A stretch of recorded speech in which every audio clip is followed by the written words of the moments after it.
नमस्कार, मैं हूं श्वेता सिंह और आप देख रहे हैं आज तक। जब ऐसा लगने लगा था कि आतंक कश्मीर घाटी से खत्म हो रहा है, तो आतंकवादियों ने अपना पता बदल दिया।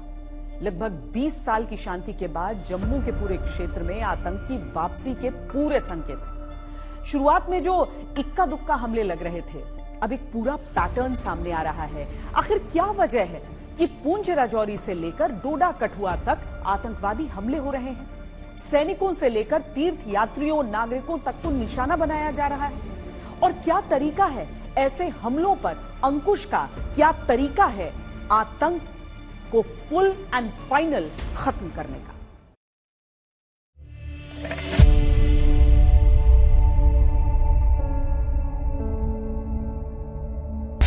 क्यों सुलग रहा है जम्मू?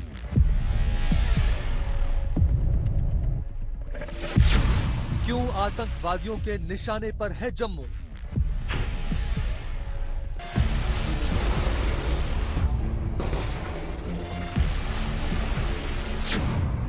घाटी में कम, जम्मू में हमले ज्यादा क्यों?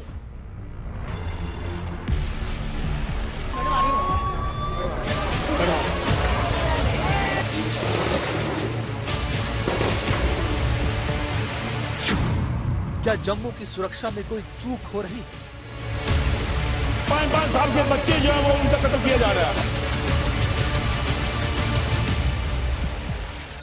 क्यों जम्मू की सुरक्षा में सेंध लग रही है? इस घर के ऊपर आतंकवादियों ने हमला किया था, वहीं पर आईडी लगी हुई थी, पूरी ढांढी में आग लगी हुई है। हम लोग बस में थे, पता नहीं कौन गोलियां धड़ाधड़ चलाने लगा।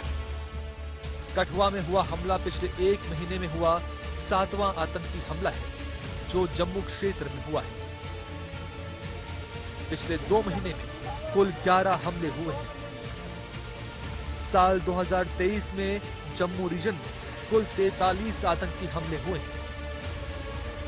अब कश्मीर में आतंकी वारदातों में कमी आई है। अब कश्मीर में पत्थरबाजी की घटनाएं नहीं देखने को मिलती।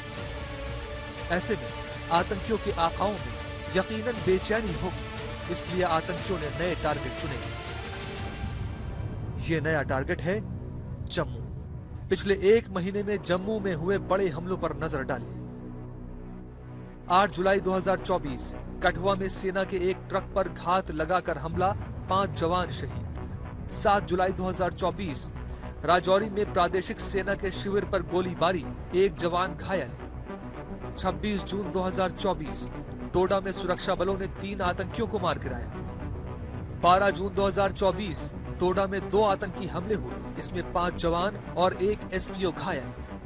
11 जून 2024 कठुआ में आतंकियों से मुठभेड़ में 1 सीआरपीएफ जवान शहीद। 9 जून 2024 जम्मू के रियासी में तीर्थ यात्रियों की एक बस पर हमला, 9 लोगों की मौत। लेकिन क्या वजह है जम्मू का नया टारगेट बनने के पीछे? घुसपैठ में आसानी, सुरक्षा में चूक, आतंकवादियों की नई रणनीति या स्थानीय मदद? हम बताएंगे आपको, बने रहिए हमारे साथ। पिछले केवल 3 साल की आतंकी घटनाओं को देखें तो पीर पंजाल के दक्षिण में यानी जम्मू संभाग में ही 43 से अधिक सैनिकों का बलिदान हमें देखना पड़ा है। अलग अलग जगहों पर सैन्य काफिलों को टारगेट करके हमले हुए हैं। इस क्षेत्र में आतंकियों ने तीर्थ यात्रियों पर भी निशाना साधा है।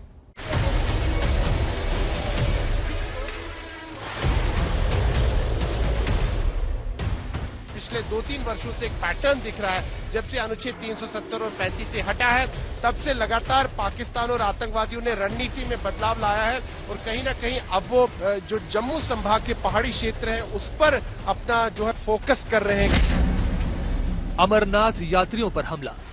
जैसे ही ये बस यहाँ पर पहुंची तो आतंकियों ने इस बस पर गोलियां बरसा दी। पुलिस चौकियों पर हमला।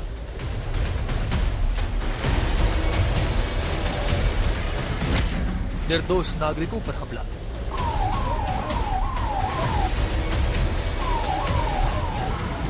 सेना के जवानों पर हमला।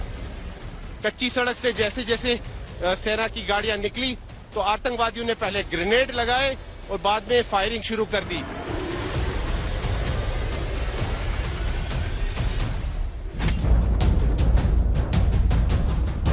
सिर्फ 1 महीने में 8 आतंकी हमलों ने जम्मू को थर्रा दिया है। सुरक्षा बल हो या निर्दोष नागरिक, सब आतंकियों के निशाने पर हैं। जिस जम्मू संभाग से 20 साल पहले आतंकवाद को उखाड़ फेंका गया था, वो जम्मू आतंकवादियों के हमलों की सीरीज से दहल रहा है। 3 साल में जम्मू संभाग के अंदर 43 जवानों का सर्वोच्च बलिदान हो चुका है। हम लोग बस में थे, पता नहीं कौन गोलियां धड़ाधड़ चलाने लगा। एट ए टाइम फायर हुआ, छोटा फिर बड़ा हो गया। बस जब ऊपर से नीचे उतर रही थी तभी हमने देखा कि एक आतंकवादी जो सामने से गोली चला रहा था। आतंकवादी करीब 7-8 के आसपास थी। खाई में गिर गया जब तक गोली चला कर।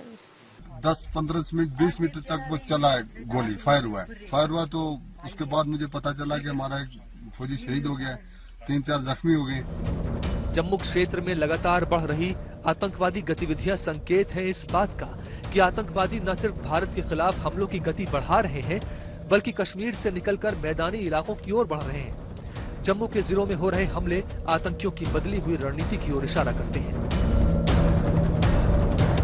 तो अब आतंकवादियों ने, पाकिस्तान ने ये षड्यंत्र रचा कि जम्मू संभाग के पहाड़ी क्षेत्रों को एक बार फिर से निशाना बनाया जाए। और ऐसा उन्होंने क्यों किया? ऐसा उन्होंने इसलिए किया क्योंकि ये जो स्थान है काफी दुर्गम स्थान है, ऊंचे पहाड़ हैं, घने जंगल हैं, तो कहीं ना कहीं इस क्षेत्र का जो भूगोल है वो आतंकवादियों को, पाकिस्तान को सूट करता है। आतंकवादी हमला करते हैं और बाद में वो जंगल के इलाके में छिप जाते हैं। और जो बात सामने आ रही है सूत्रों के हवाले से वो ये है कि कहीं ना कहीं जो इन आतंकवादियों का जो ओवरग्राउंड वर्कर्स का जो नेटवर्क है उसको कहीं ना कहीं ये रीएक्टिवेट करने में सफल रहे हैं पहाड़ी क्षेत्रों में, जम्मू संभाग के। इसीलिए आतंकवादी इतने दिनों तक, इतने सप्ताह तक, इतने महीनों तक पहाड़ी इलाकों में सस्टेन कर पाते हैं। यानी कि इनके कहीं ना कहीं कुछ चंद मुट्ठी भर स्थानीय मददगार हैं जो कि इन तक खाना पहुंचाते हैं, इनको लॉजिस्टिक्स सपोर्ट देते हैं। जो मेरी बात हुई है सूत्रों से सुरक्षा एजेंसियों में, तो ये बात सामने आई है कि कम से कम 40 से 50 खूंखार आतंकवादी जम्मू संभाग के पहाड़ी इलाकों में छिपे हुए हैं। घाटी से 370 खत्म हुआ, सुरक्षा बलों की पकड़ मजबूत हुई, आतंकियों के पांव उखड़ गए। लेकिन 2021 से यह नजर आने लगा था कि आतंकियों ने जम्मू में पैर गड़ाने शुरू कर दिए हैं। 11 अक्टूबर 2021 को पुंछ जिले के सुरनकोट और मेंढर के बीच पड़ने वाले चमरेर और भट्टा ड्यूरियन के जंगलों में आतंकियों और सुरक्षा बलों के बीच 10 दिन तक गोलाबारी चली। जम्मू में आतंकवाद के लौटने की यह पहली दस्तक थी। 11 अक्टूबर 2021 को सुरक्षा बलों और आतंकवादियों के बीच पुंछ जिले में एक मुठभेड़ होती है और इस मुठभेड़ में हमारे 5 सैनिक वीर गति को प्राप्त होते हैं। और फिर उस समूचे क्षेत्र में जो जंगल का इलाका है पुंछ जिले में, वहां पर गहन तलाशी अभियान चलाया जाता है, आतंकवाद विरोधक अभियान चलाया जाता है। और 16 अक्टूबर 2021 को एक बार फिर से सुरक्षा बलों और आतंकवादियों के बीच में वहां पर मुठभेड़ होती है। दुर्भाग्य से इस मुठभेड़ में हम एक बार फिर अपने 4 जवानों को खो देते हैं।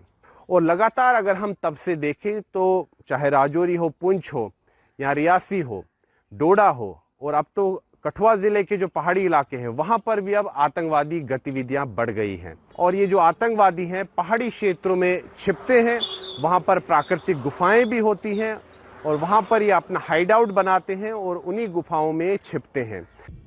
11 अक्टूबर 2021 को हुई 10 दिनों तक चली मुठभेड़ में 5 जवान वीर गति को प्राप्त हुए। इसके बाद जम्मू में आतंकी घटनाओं का सिलसिला चल पड़ा।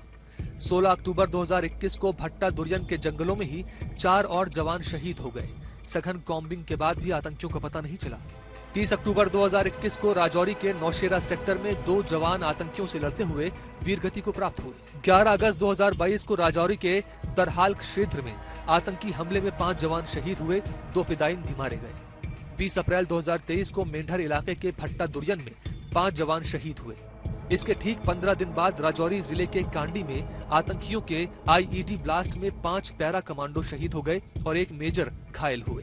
22 नवंबर 2023 को राजौरी के धर्मशाल में विदेशी आतंकियों से लड़ते हुए 5 जवान शहीद हुए।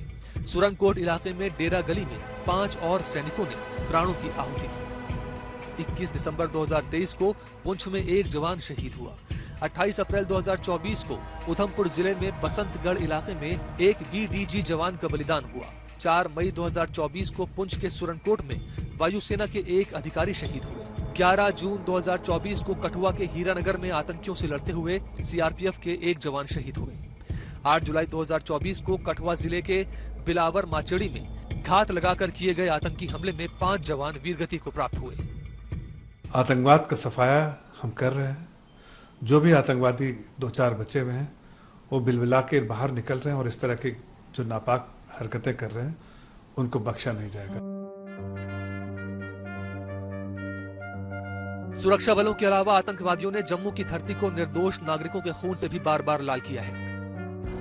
सिर्फ जम्मू क्षेत्र में ही पिछले 3 सालों में 23 नागरिकों की जान आतंकवादियों ने ले ली। 10 नागरिक अब तक राजौरी में मारे गए, 2 जम्मू में, 2 उधमपुर में, 9 रियासी में। जिस दिन दिल्ली में नरेंद्र मोदी तीसरी बार प्रधानमंत्री पद की शपथ ले रहे थे, ठीक उसी दिन आतंकवादियों ने जम्मू के रियासी में अमरनाथ यात्रियों से भरी बस पर हमला कर दिया। आतंकियों के इस कायराना हमले में 9 तीर्थयात्रियों की जान चली गई।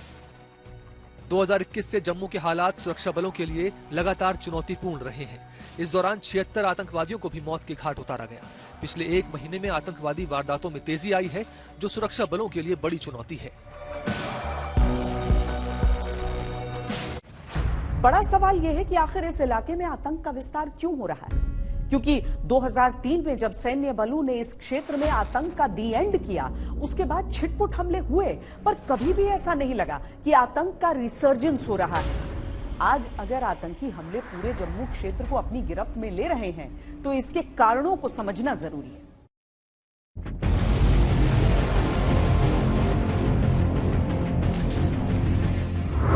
नाम हाकिम दीन, उम्र 45 वर्ष, निवासी रियासी जम्मू। आरोप आतंकवादियों की मदद। आरोप है कि आतंकवादियों की मदद अगर इसी हाकिम दीन ने न की होती तो रियासी में आतंकवादी तीर्थयात्रियों पर हमला नहीं कर पाते और न ही 9 निर्दोष लोगों की जान जाती। हाकिम दीन ने आतंकवादियों को घर में रखा, खाना खिलाया, लोकेशन की जानकारी दी और हमले की जगह तक ले जाने के लिए गाइड का काम किया। एक आतंकवादी सहयोगी जिसका नाम हाकिम दीन मक्खन के बेटे, उम्र 45 साल, बंदराही के रहने वाले, जो कि जिला राजौरी में पड़ता है, उनको जम्मू कश्मीर पुलिस ने डिस्ट्रिक्ट रियासी में गिरफ्तार किया है। ये व्यक्ति ने कई बार आतंकवादियों को भोजन और आश्रय प्रदान करने में उनकी मदद की थी, साथ ही साथ उनको अपने घर में शरण दिया था। इस व्यक्ति ने गाइड के रूप में उनको घटना स्थल तक पहुंचाने का भी काम किया था। ये एक मिलिटेंट एसोसिएट है जिसने इस हमले को अंजाम देने के लिए एक मुख्य भूमिका निभाई थी। हाकिम दीन जैसे लोगों को ओवरग्राउंड वर्कर्स कहा जाता है, यानी वो स्थानीय नागरिक जो आतंकवादियों की मदद करते हैं, खुद हथियार नहीं चलाते, लेकिन रेकी करने से लेकर आतंकवादियों को जानकारियां देना, घरों में छुपाना, खिलाना पिलाना और लोकेशंस तक पहुंचाने का काम करते हैं। ऐसे लोग आम नागरिक दिखते हैं, सरकारी नौकरियों से लेकर सुरक्षा बलों के बीच तक अपनी पहुंच रखते हैं। ओवरग्राउंड वर्कर और जो स्लीपर सेल हैं, ये जो हैं ये आतंकवादी को हेल्प करते हैं। जैसे कि मछली बिना पानी के नहीं रह सकते, तो आतंकवादी जो हैं वो नहीं रह सकते, किसी एरिया में ऑपरेट नहीं करते थे जब तक इनको OGW और स्लीपर की मदद ना मिले।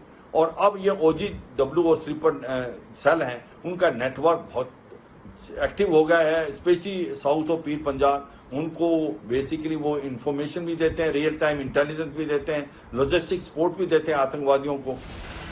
अभी कुछ दिन पहले कुलगाम के एक घर में भी जब सुरक्षा बलों ने जांच की तो घर की दीवार के अंदर से एक दरवाजा मिला जो आतंकवादियों को छुपाने वाले बंकर में खुलता था।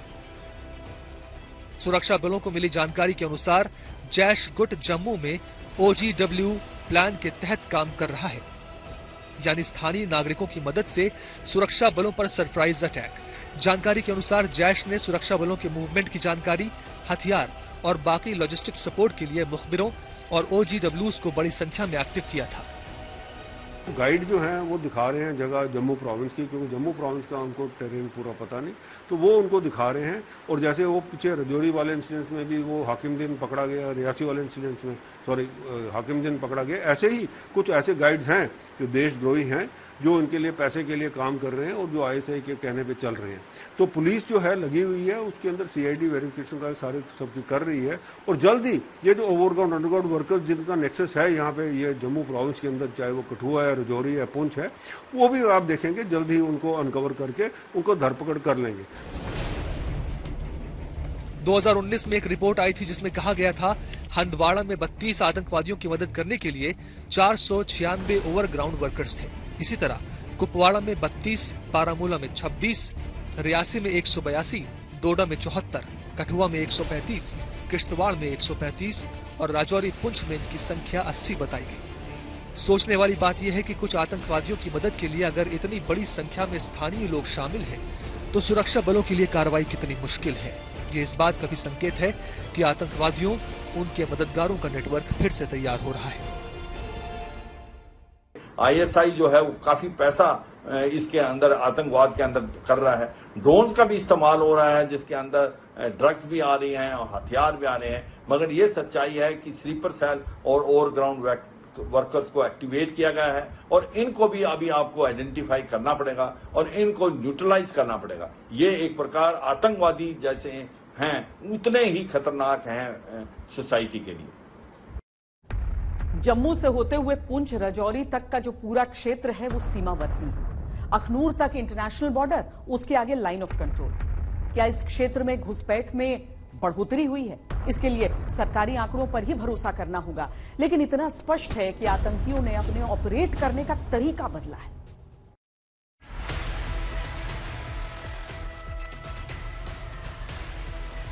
जम्मू अब पाकिस्तान के लिए नया कश्मीर है। 1 महीने के भीतर जम्मू क्षेत्र में 6 बड़े आतंकी हमलों ने एजेंसियों को हाई अलर्ट मोड पर ला दिया है। लेकिन सवाल बड़ा है कि जांच एजेंसियां हमलों से पहले आतंकियों के प्लान को इंटरसेप्ट क्यों नहीं कर पा रही? इसका जवाब है हाइब्रिड कम्युनिकेशन सिस्टम का इस्तेमाल। आतंकी पाकिस्तान में बैठे अपने आकाओं के संपर्क में रहने के लिए हाइब्रिड अल्ट्रासेट सिस्टम का इस्तेमाल कर रहे हैं। सेना को सर्च ऑपरेशन के दौरान ऐसे अल्ट्रासेट सिस्टम मिले हैं। अल्ट्रासेट एक विशेष प्रकार का हैंडसेट है जिसे अत्यधिक इनक्रिप्टेड चीनी टेलीकॉम उपकरण के रूप में जाना जाता है। ये विशेष हैंडसेट चीन पाकिस्तानी सेना के लिए खास तौर पर बनाता है। इन हैंडसेट से कंप्रेस डेटा को पाकिस्तान में एक सेंट्रल सर्वर तक पहुंचने के लिए चीनी सैटेलाइट्स की मदद ली जाती है। इसके बाद ये सर्वर मैसेज को उनके निर्देश दिए हुए प्राप्तकर्ताओं को भेजता है। अल्ट्रासेट हैंडसेट सामान्य सेल फोन सिग्नल्स को विशेष रेडियो उपकरणों के साथ जोड़ता है। ये उपकरण संदेश भेजने और प्राप्त करने के लिए रेडियो तरंगों का उपयोग करते हैं जो पारंपरिक मोबाइल से अलग होते हैं। ये हैंडसेट एक बिल्कुल अलग संचार तंत्र पर काम करते हैं, जिस वजह से ये एजेंसियों की पकड़ में नहीं आती। साथ ही जम्मू की पहाड़ी टोपोग्राफी भी चीजों को कठिन बना रही है। विशेषज्ञों के अनुसार ये उपकरण और तकनीक आतंकियों को संचार और नेविगेशन में मदद करती है, जिससे उनके हमले और भी घातक और संगठित हो जाते हैं। आतंकियों के ना पकड़े जाने के पीछे एक और मुख्य वजह है, आतंकियों ने जम्मू के आसपास घने जंगलों में कई हाइड आउट बना रखे हैं जिन्हें ढूंढना मुश्किल है। साथ ही OGW और आतंकियों के मददगार एक प्रकार की शील्ड का काम करते हैं जो आतंकियों को पकड़ना और कठिन बनाता है। पीर पंजाल से जुड़े POK के 4000 वर्ग किलोमीटर क्षेत्र में घने जंगल और दुर्गम पहाड़ियां जम्मू क्षेत्र में घुसपैठ को आसान बनाते हैं। प्राकृतिक गुफाएं आतंकियों को छिपने के लिए सुरक्षित स्थान प्रदान करती हैं। स्थानीय लोग पैसे के लालच में आकर आतंकियों को सेना की गतिविधियों की जानकारी देते हैं। जम्मू और कश्मीर के टेरेन में भी काफी भिन्नताएं हैं। जम्मू क्षेत्र में घर अधिकतर एक दूसरे के करीब होते हैं और गांव भी समीप होते हैं। इसके विपरीत कश्मीर घाटी में गांव दूर दूर स्थित होते हैं और घरों के बीच काफी फासला होता है। जम्मू के क्षेत्रीय स्वरूप के कारण आतंकियों के हाइडआउट्स को कॉर्डन एंड सर्च ऑपरेशन करना सेना के लिए मुश्किल होता है, जबकि कश्मीर घाटी में ये अपेक्षाकृत आसान है। आतंकी छिपकर हमला करते हैं और फिर भागकर आम लोगों के साथ घुल मिल जाते हैं। इसकी वजह से इन्हें पकड़ना बेहद मुश्किल हो जाता है। जम्मू के पूरे क्षेत्र के गांवों में विलेज डिफेंस कमेटी की भूमिका बड़ी रहती है। ये कमेटी स्थानीय नौजवानों का एक ऐसा समूह होता है जिसे हथियारों में बेसिक ट्रेनिंग रहती है। ये सेना की आंख और कान का काम करते हैं और देशभक्ति की भावना से भरे होते हैं। पर पिछले कुछ समय से VDC को मिलने वाला सहयोग कम हुआ है। युवा इसमें शामिल नहीं हो रहे हैं। वहीं आतंकी अपने सहयोग के लिए OGW यानी ओवरग्राउंड वर्कर्स का नेटवर्क खड़ा कर रहे हैं। आतंक को जड़ से खत्म करना है तो आतंकियों के सहयोगियों को दबोचना होगा और विलेज डिफेंस कमेटी को मजबूती से खड़ा करना होगा।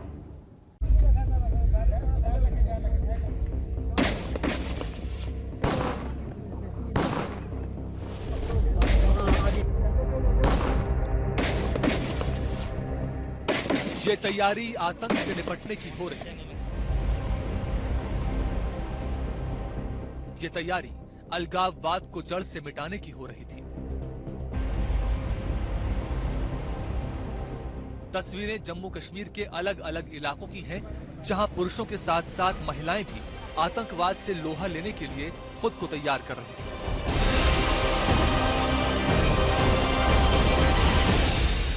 और हम जो वीडीसी मेंबर है मिलजुल के रात को पेट्रोलिंग करते हैं, देखते हैं अपने एरिया के कोई लोकल या कोई बाहर का अगर आदमी आता है उसको जांच करते हैं उसकी, और उसके बाद देख रहे हैं। दरअसल घाटी में कुछ साल पहले अलगाववाद और आतंकवाद से निपटने के लिए विलेज डिफेंस गार्ड यानी वीडीजी का गठन किया गया था। हालांकि शुरुआत में वीडीजी में सिर्फ पुरुष ही शामिल थे, लेकिन इसके बाद महिलाओं को भी जोड़ा गया, हथियार चलाने की ट्रेनिंग भी दी गई। लेकिन पिछले कुछ महीनों से सरकार की ये कोशिश कमजोर हुई है। सिक्योरिटी फोर्सेज हैं वो प्रॉन्ग अटैक कर रही है, कॉम्प्रिहेंसिव प्लान के साथ आई है। जो सर्प विनाश अभी ऑपरेशन किया है उसका मेन मुद्दा है कि आप अपना काउंटर इन्फिल्ट्रेशन ग्रिड को पुख्ता करेंगे, और जो अंदर में जहां वॉइड थे वहां ट्रुप्स और आ गए हैं, राष्ट्र राइफल लगे हैं, और काउंटर टेररिज्म ग्रिड को मजबूत करना, और ये ओजीडब्ल्यू और स्लीपर सेल इनकी पहचान करना और इनके पीछे जाना। और मुझे लगता है कि यही कार्रवाई अभी होगी। लेकिन ऐसा क्यों है? क्या विलेज डिफेंस गार्ड से जुड़ने से स्थानीय कश्मीरी परहेज कर रहे हैं? क्या इसके कमजोर होने से ओडब्ल्यूजी यानी ओवरग्राउंड वर्कर का नेटवर्क खड़ा हो रहा है? जानकार कहते हैं कि अगर आतंकवादियों को मछली के रूप में देखा जाता है तो ओडब्ल्यूजी वो पानी है जो उनके अस्तित्व को सुनिश्चित करता है। इसलिए सरकार को विलेज डिफेंस गार्ड को मजबूत करने पर फोकस करना होगा। वीडीजी में शामिल सभी स्थानीय निवासी होते हैं जो अपने गांव और जमीन की रक्षा के लिए किसी भी हालत में आतंक का मुंह तोड़ जवाब देने की ताकत रखते हैं। दिन रात चौकन्नी है, अपनी ड्यूटी जो है दिन रात डे नाइट वो अपनी काम कर रहे हैं, देश सेवा कर रहे हैं। और सरकार की तरफ से भी, ये पुलिस डिपार्टमेंट की तरफ से भी हमें ये भरोसा दिया गया है वीडीसी को कि जहां जहां भी आपको जरूरत पड़ेगी हमारी, हम आपके साथ हैं। आर्मी, पुलिस, वीडीसी मिलकर पूरे गांव को सर्च करते हैं, ऑपरेशन करते हैं, नाका लगाते हैं। जाहिर है घाटी में मोर्चे पर कभी जम्मू के स्थानीय निवासी मुस्तैद हुआ करते थे, लेकिन अब ये टीम बिखर रही है। इसलिए बहुत जरूरी है कि एक बार फिर से इस टीम को मजबूत किया जाए। पाकिस्तान में सरकार किसी के बने देश वहां की फौज ही चलाती है और फौज अपने वर्चस्व के लिए आवाम के बीच जम्मू कश्मीर के मुद्दे को कमजोर नहीं पड़ने देना चाहती। जम्मू कश्मीर से धारा 370 हटने के बाद पाकिस्तान की आतंकी कोशिशों को करारा जवाब मिला। तो क्या ये कारण है कि एक बार फिर हम इस क्षेत्र में आतंकियों को सर उठाते हुए देख रहे हैं?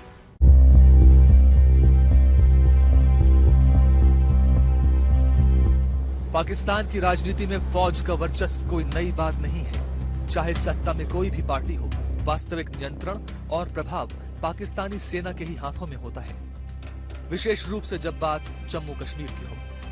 दरअसल पाक फौज जम्मू और कश्मीर के मुद्दे को कमजोर नहीं पड़ने देना चाहती, क्योंकि ये पाकिस्तान के अंदर उसके वर्चस्व को बनाए रखने में महत्वपूर्ण भूमिका निभाता है।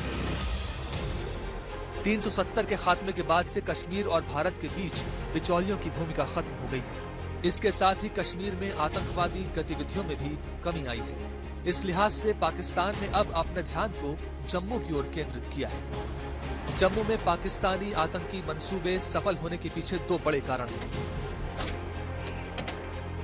पहला, 90 के दशक से पहले ही पाकिस्तान जम्मू बॉर्डर का उपयोग घुसपैठ के लिए करता रहा है। दूसरा, गलवान झड़प के बाद भारतीय सेना ने अपनी तैनाती में कुछ महत्वपूर्ण बदलाव किए। ऑपरेशंस चलाने की बात नहीं है, ये है हमें सबसे पहले देखना पड़ेगा दो इलाके, एलओसी सेक्टर आईबी सेक्टर बहुत इंपॉर्टेंट है। पहले भी बहुत इन्फिल्ट्रेशन हो चुकी हुई है। बीएसएफ वहां पर गार्ड करती है, वहां अंडरग्राउंड टनल्स हो रखी हैं, वहां पर पानी है, वहां पर चैनल्स हैं, तो वहां से आ सकते हैं। और वो लोग फिर वहां से चिनाब वैली यानी कि भद्रवाह किश्तवाड़ से होते कश्मीर में भी जाते हैं। तो उसके लिए भी पहला क्या करना है, पहला तो हमको एरिया डोमिनेशन यानी कि आईबी के साथ साथ में हमको अपनी जो पेट्रोलिंग है वो बढ़ानी पड़ेगी।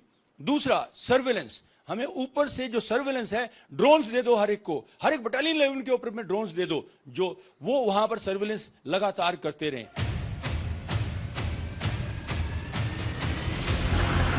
जम्मू बॉर्डर पर कई ऐसे प्रमुख पॉइंट्स हैं जहां से पाकिस्तानी आतंकियों की घुसपैठ की कोशिशें होती रहती हैं। ये जगह भौगोलिक दृष्टि से संवेदनशील और घने जंगलों, नदियों, नालों और पहाड़ियों से घिरी हुई है, जिनसे घुसपैठ करना अपेक्षाकृत आसान हो जाता है।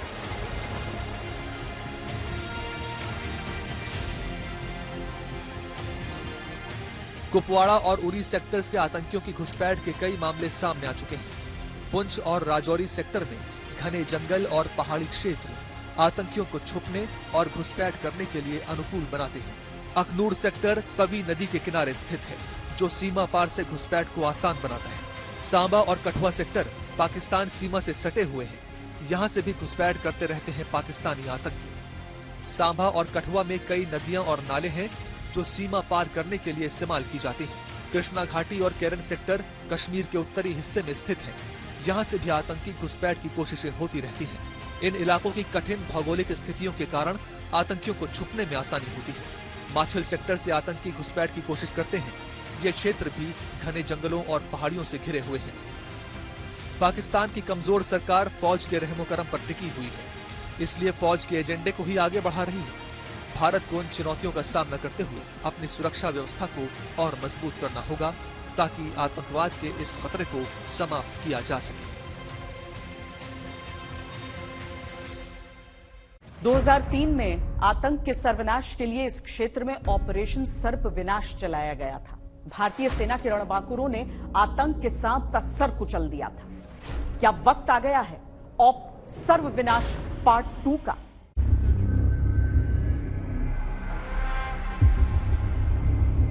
पिछले 7 महीनों के अंदर अकेले जम्मू क्षेत्र में कई हमले हो चुके हैं। इसमें कश्मीर घाटी को भी जोड़ दें तो इस पूरे क्षेत्र में आतंकवादी गतिविधियों में फिर से वृद्धि देखी जा रही है।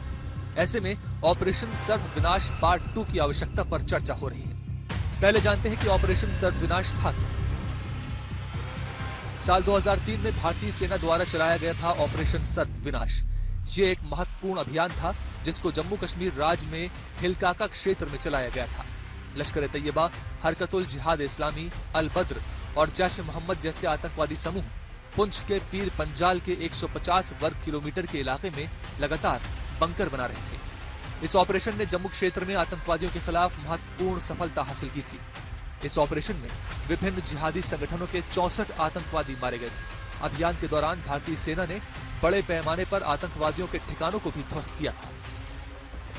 ये ऑपरेशन 6 राष्ट्रीय राइफल्स, 163वीं ब्रिगेड, 100वीं ब्रिगेड और 15वीं कोर का संयुक्त ऑपरेशन था।